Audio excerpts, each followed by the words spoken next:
স্বাগতম আজকের বাংলা নিউজে। শুরুতে দেখবেন সংবাদ শিরোনাম, এরপর দেখবেন বিস্তারিত। তবে বিস্তারিত দেখার আগে চ্যানেলটি সাবস্ক্রাইব করে দিবেন।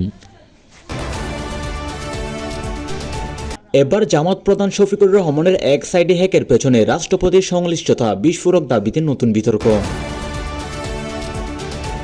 এরপর দেখবেন শফিকুর রহমানের দাবি, রাষ্ট্রপতির নির্দেশে আমার এক্স অ্যাকাউন্ট দখলে নেওয়া হয়েছে। এরপর দেখবেন হ্যাকিং কাণ্ডে রাষ্ট্রপতির ভূমিকা প্রশ্নবিদ্ধ, জামাত আমিরের পক্ষ থেকে অভ্যন্তরীণ তথ্য ফাঁস।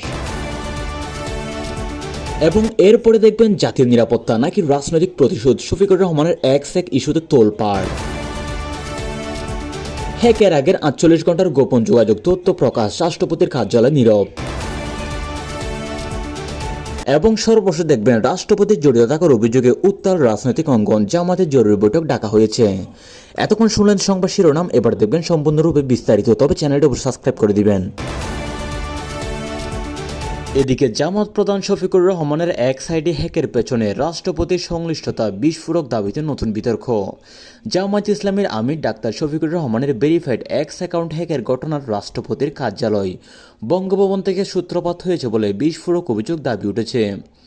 জামায়াতের নেতারা দাবি করছেন এটি গভীর ষড়যন্ত্রের অংশ, যা রাজনৈতিক মহলে নতুন করে ব্যাপক তোলপাড় সৃষ্টি করেছে। বঙ্গভবনের সহকারী প্রোগ্রামার মোহাম্মদ সরওয়ার আলমকে ডিবি আটক করেছে এবং জামায়াত বলেছেন হ্যাকিংয়ের সাথে সরকারি ইমেল ব্যবহার করা হয়েছে। এই ঘটনা নিয়ে পুরো দেশে আলোচনা চলছে, বিশেষ করে নির্বাচনের আগে।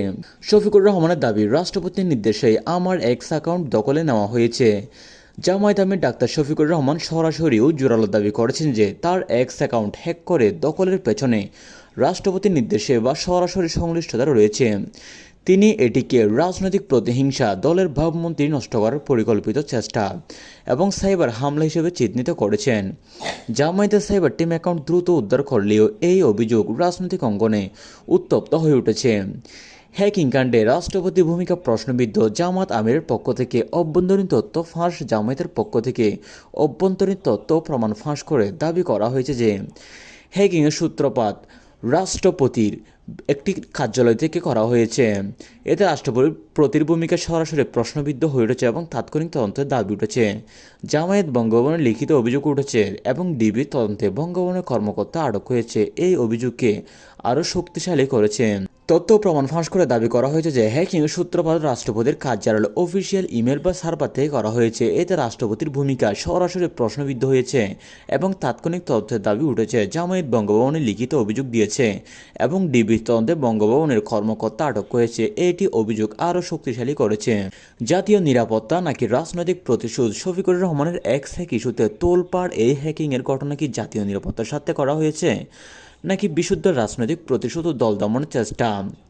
জামায়াতের অভিযোগ পর জামায়াতের অঙ্গনে ব্যাপক তোলপাড় শুরু হয়েছে। বিভিন্ন দল মত ও এই নিয়ে তীব্র বিতর্ক সমালোচনা জড়িয়েছে। হ্যাকের সময় কর্মজীবী নারীদের নিয়ে আপত্তিকর পোস্ট হয়েছে, যা পরে সরানো হয়েছে। এটি নিয়ে সারা দেশে শোরগোল চলছে এখনো পর্যন্ত।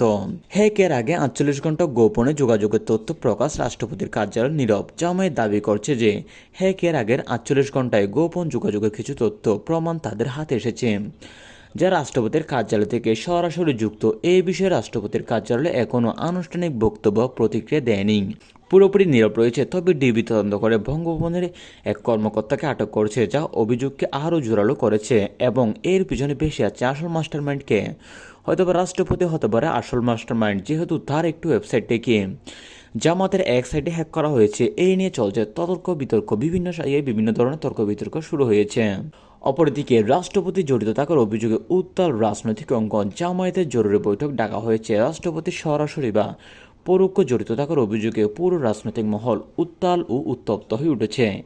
জামায়াত ইসলামী এই শুধু জরুরি বৈঠক ডেকেছে, যেখানে পরবর্তী কর্মসূচি, আইনি পদক্ষেপ, মামলা, প্রতিবাদ, জনসচেতনতা নিয়ে বড় সিদ্ধান্ত হবে বলে জানা গেছে।